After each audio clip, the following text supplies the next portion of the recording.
মধ্যে খুঁজে কিন্তু আপনারা পাবেন না। খুলে বলি আপনাদের ঠাই বর্তমান শিক্ষিত সমাজ,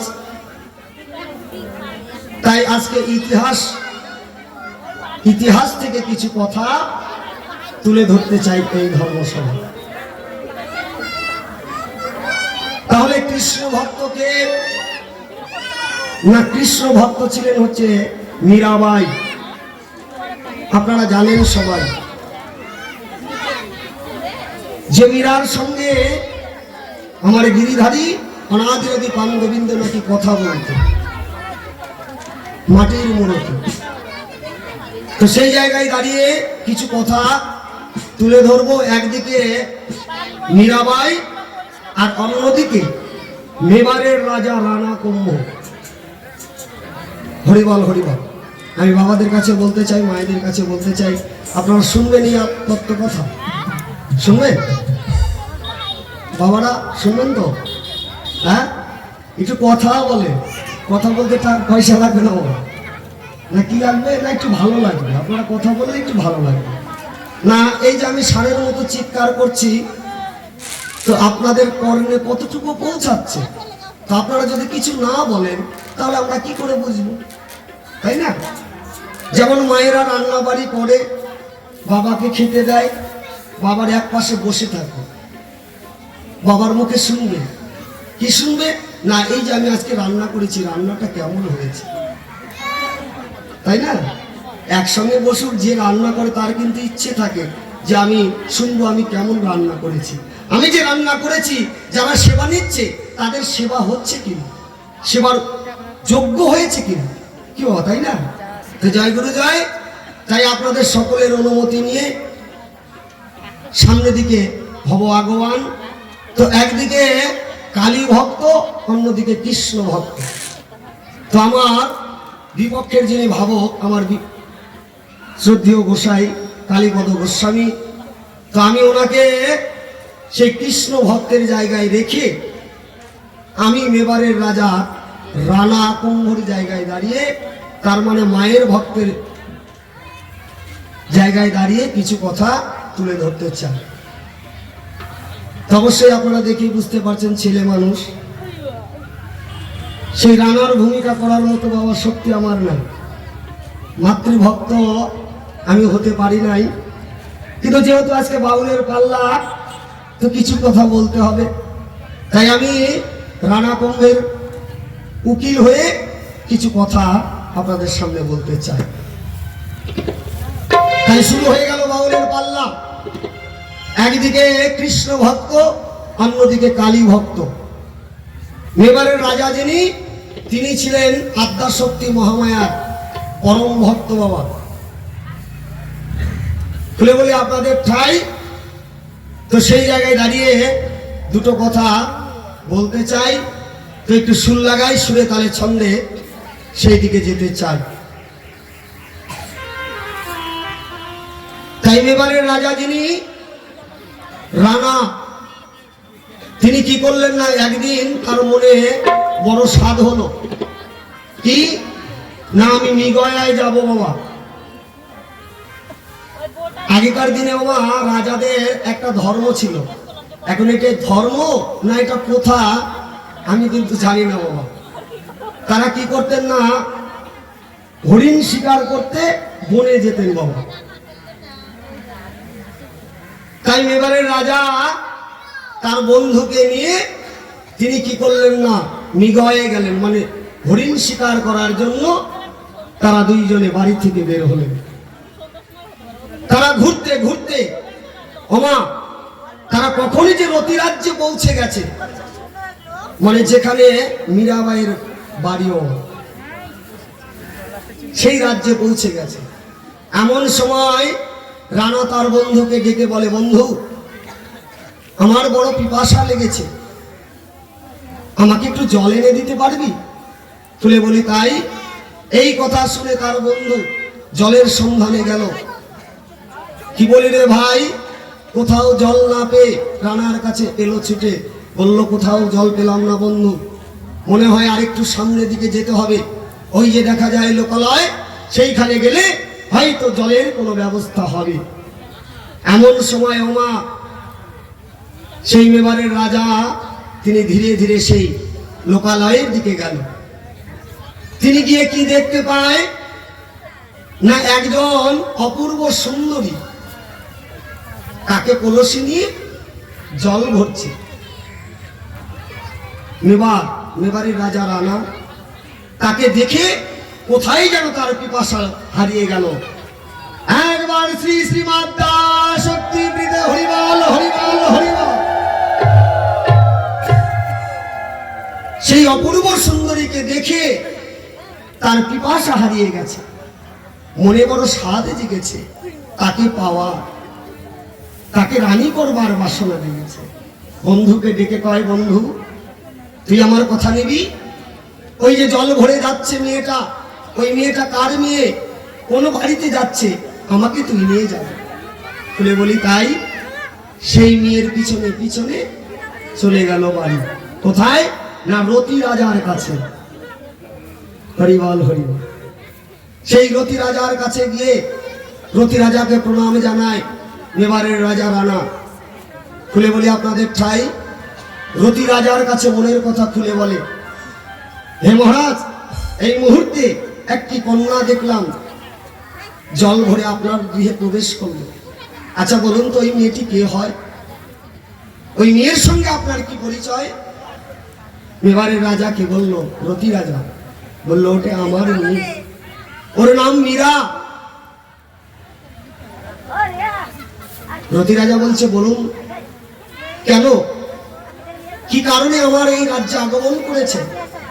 মেবারের রাজা বলে, আমি বড় পিপাসু, আমাকে একটু জল এনে দিতে পারবেন?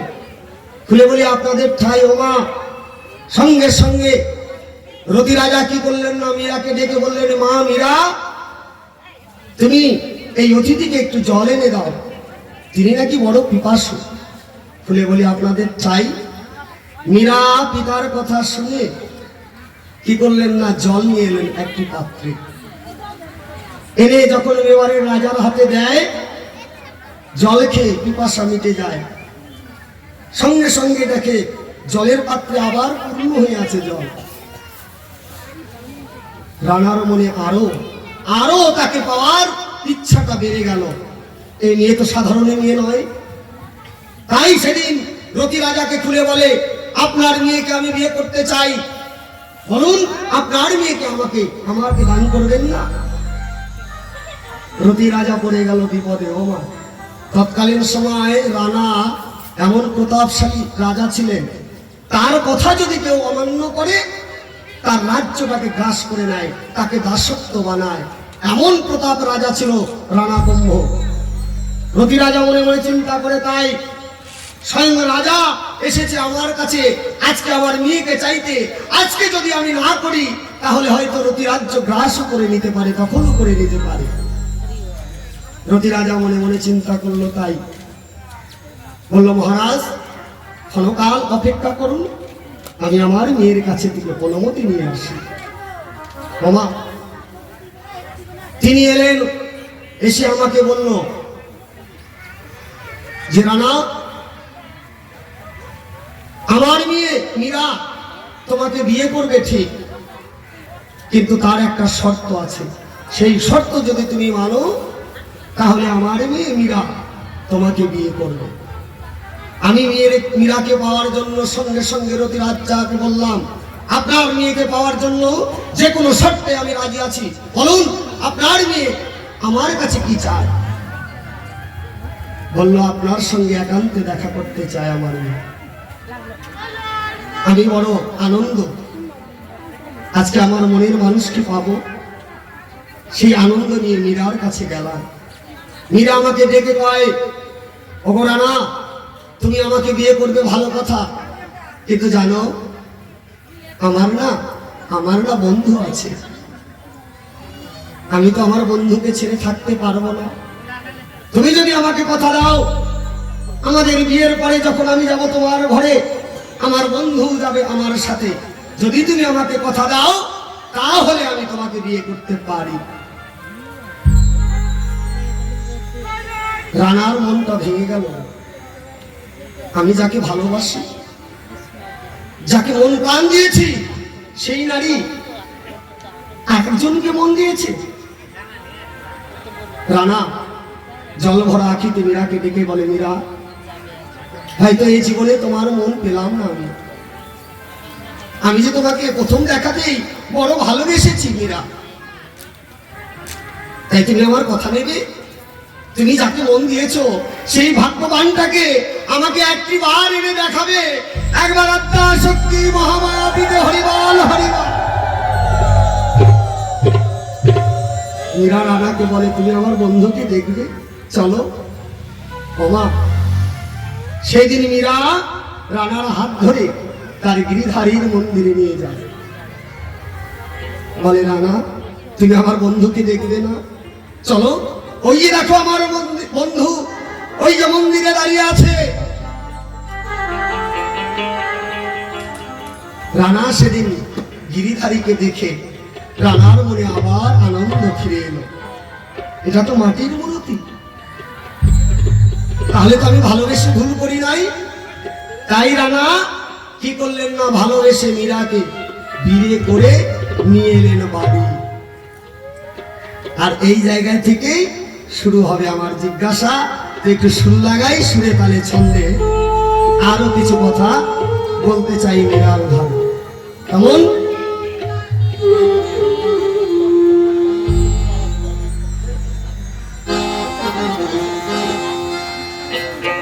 ওই আমি রানা বন্ধুর নামটি ধরে রে আজ দাঁড়ালাম সভায়,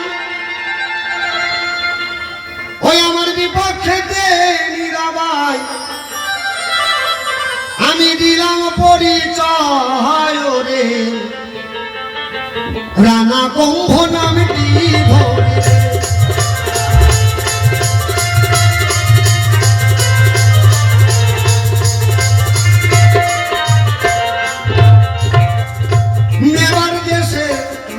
আমি রানা কুম্ভ নাম হয়, আমার বিপক্ষেতে আমার ঘরে স্ত্রী মীরাবাই বলি সভায়।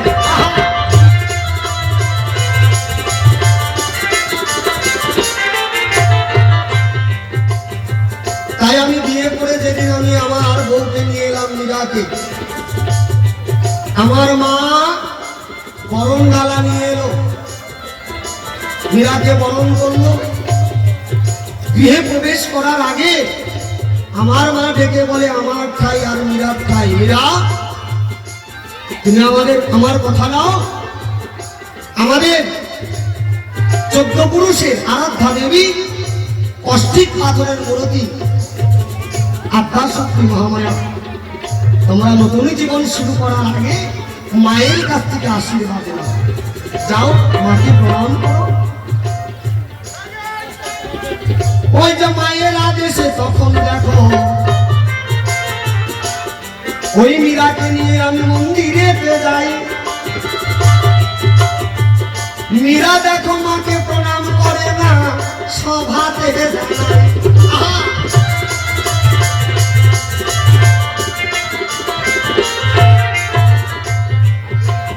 আমার মা এক এক করে কয়েকবার বলছে, মীরা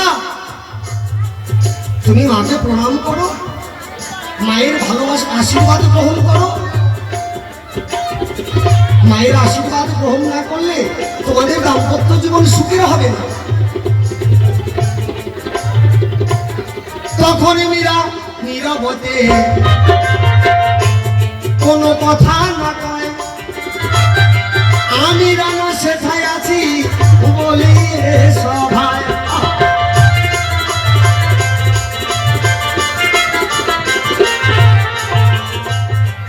তাই আমি মনে মনে ভাবছি, তাই আমি ভালোবেসে বিয়ে তো করবো, আমার স্ত্রী মনে হয় কানে শোনে না। আমি একটু জোরে বললাম, ও মীরা, আমার মা যে তোমাকে বলছে মাকে প্রণাম করতে, তুমি শুনতে পাচ্ছ না? মীরা আমার সঙ্গে কথা না বলে তিনি কি করলেন না, আমার আত্মার শক্তি মহামায়াকে প্রণাম করলেন। সঙ্গে সঙ্গে মায়ের মূরতি মুখ ঘুরায় আনে। পরিষ্কার শাস্ত্রের পাতায় লেখা আছে, বলি সবাই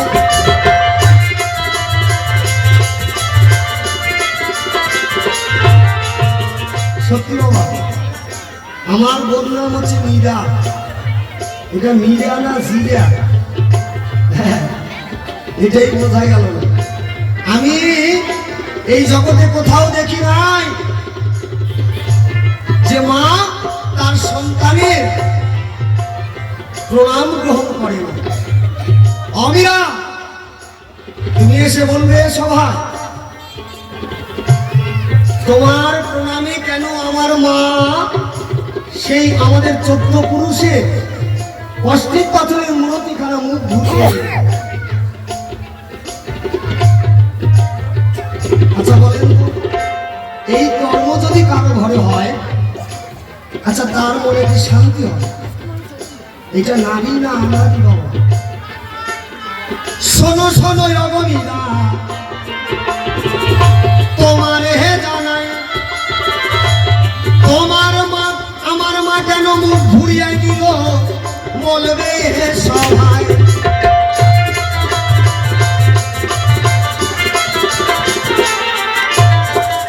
কেন তোমার প্রণাম আমার মা গ্রহণ করলো না? তোমার কাছে আমার জিজ্ঞাসা। ওমা, সেই মায়ের মন্দিরে আমার যে গুরুদেব রুদ্রাচার্য, তিনি কিন্তু দেখতে পেলেন। আমার গুরুদেব মনে মনে ভাবে, তাই বাচ্চা একটা মেয়ে নতুন বিয়ে করে এসেছে, হয়তো কোনো অশুভ ছায়া পড়েছে ইন্দিরার গা, তাই যদি না হবে হয়তো এই দেহটা অপবিত্র হয়ে গেছে, একটা কিছু হবে। তাই আমার গুরুদেব রুদ্রাচার্য তখন কি কর্ম করিল, মায়ের পূজার ফুল বেল পাতা মীরার কাছে দিল।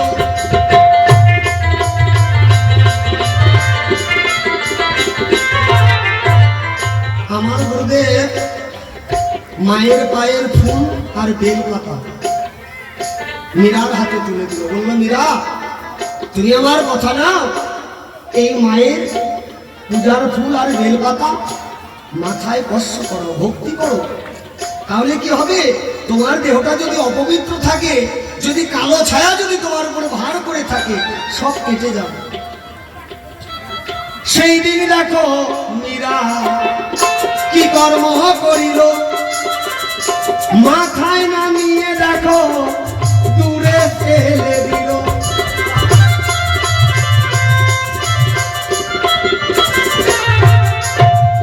সেই মায়ের পূজার ফুল বেল পাতা হওয়া মীরা কি করলেন না, মাথায় ধারণ করলেন না, মস্তকে ধারণ করলেন না, কি করলেন না, দূরে ফেলে দিলেন।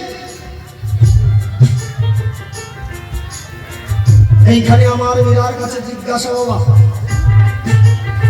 ওমা, আজকে ঝগড়া লেগে গেছে স্বামী স্ত্রী,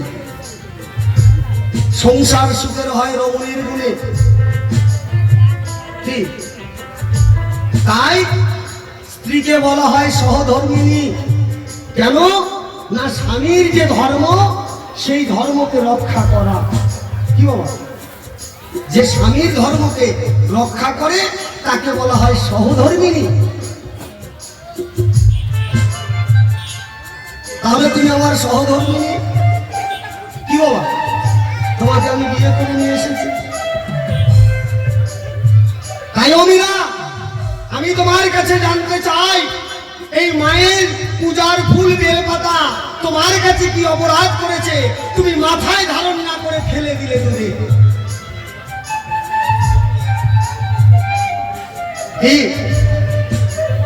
ওমা, স্বামী যদি চোর হয় তার স্ত্রীকে সেটাই মেনে নিতে হবে,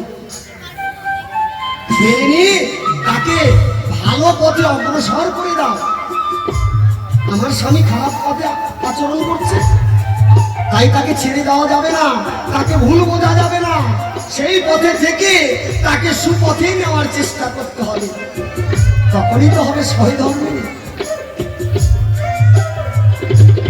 ও শোনো শোনোই হবো মীরা, তোমারে জানাই, মায়ের পূজার ফুল বেলপাতা কি অপরাধ করেছে আমি জানতে চাই।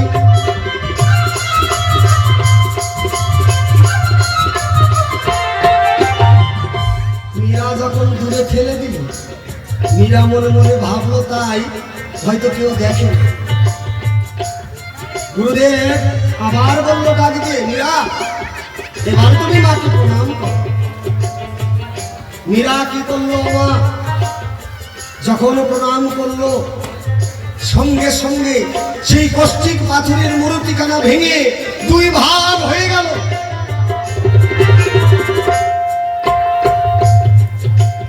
আচ্ছা বলেন তো, এই বুক একটু সংগ্রহ করা যায় না?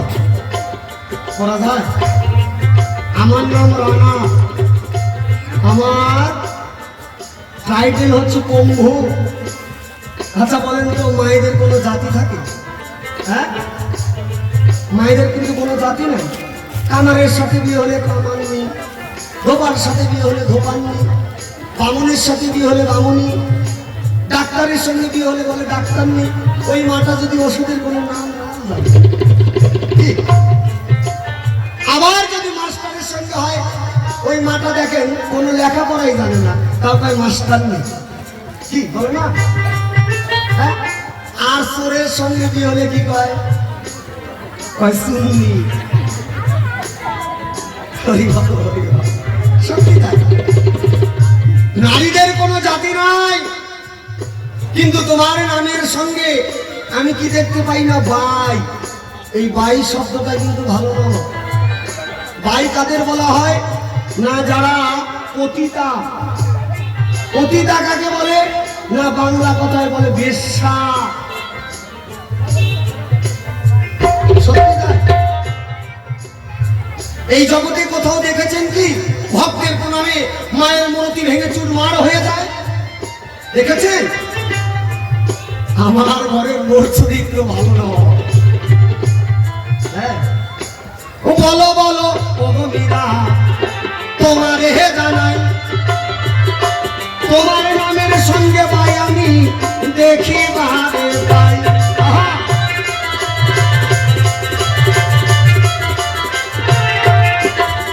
এই যে ভাই, এই ভাই কিন্তু এক রকমের না বাবা, ভাইও বিভিন্ন রকমের আছে। ঘাটের ভাই, মাঠের ভাই, চোরা ভাই, কুলো ভাই, কি কুলো ভাই আছে। আবার আপনাদের বড়দের পেটে কি ভাই 420 বোধ, ওইটাও এক ভাই। এইরকম 8 প্রকারের ভাই আছে এই জগতে। তুমি কোন জগতের ভাই? কি ভাই আমরা জগতে 8 রকমের দেখতে পাই। মাঠের ভাই, ঘাটের ভাই, পথের ভাই, কুলো ভাই, চোরা ভাই, ওইটা 420 মোড় ওইখানে এক ভাই। এইভাবে 8 রকমের ভাই আছে এই জগতে। মীরা তুমি বলবে এই সভা মাঝে তুমি কোন দেশের ভাই, তুমি কেমন ভাই? এই তো কয়টা কথা তোমার কাছে জিজ্ঞাসা রইয়া গেল, সুন্দর করে আসরে তুমি উত্তর দেবে ভাবো।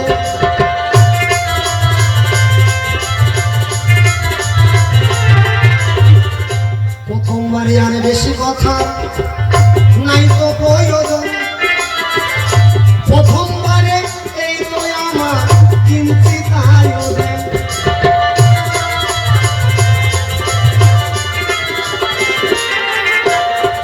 তাহলে আমার জিজ্ঞাসা থাকলো মীরার কাছে, তোমার প্রণামে কেন আমার মায়ের মুখ ঘুরে গেল? তোমার প্রণামে কেন মায়ের মূর্তি ভেঙে গেল? তুমি কোন জায়গার ভাই? আর আমার মায়ের পায়ের পূজার ফুল বেলপাতার কি অপরাধ? এই কয়টা কথা রয়ে গেল। যাক, তবে বেশি কথা বলবো না, ছেড়ে দিয়ে যাবো আমার কাপড় আলোচনা। এরপরে নিরালাই সভাতে দাঁড়াবে, কাহার ভাবের কথাগুলো খুলিয়া বলিবে। পিতা মাতার চরণেতে প্রণাম জানাই, যাদের জন্য আমার এই মানবদেহ পাই। আসরে আছেন যত আমার বৈষ্ণব গোসাই, সকলের চরণে আমি প্রণাম জানাই। আসরে আছেন যত আমার মাতৃ জাতি, সকলের চরণে আমি জানাই প্রণতি। আমার গানের গুরু মাননীয় কেশব দেবনাথ সভাতে জানাই, তার চরণে আমি আমার প্রণাম জানাই। শিক্ষাগুরু চিত্তরঞ্জন গোস্বামী নদিয়াতে বাস, তার চরণে আমি আমার প্রণাম জানাই। শিক্ষাগুরু গোপাল মহন্ত সভাতে বলা হয়ে গেল, তার চরণে আমি প্রণাম জানাই। এইখানেতেই সন্ত বললাম রাধা কান্তেশ্বরী।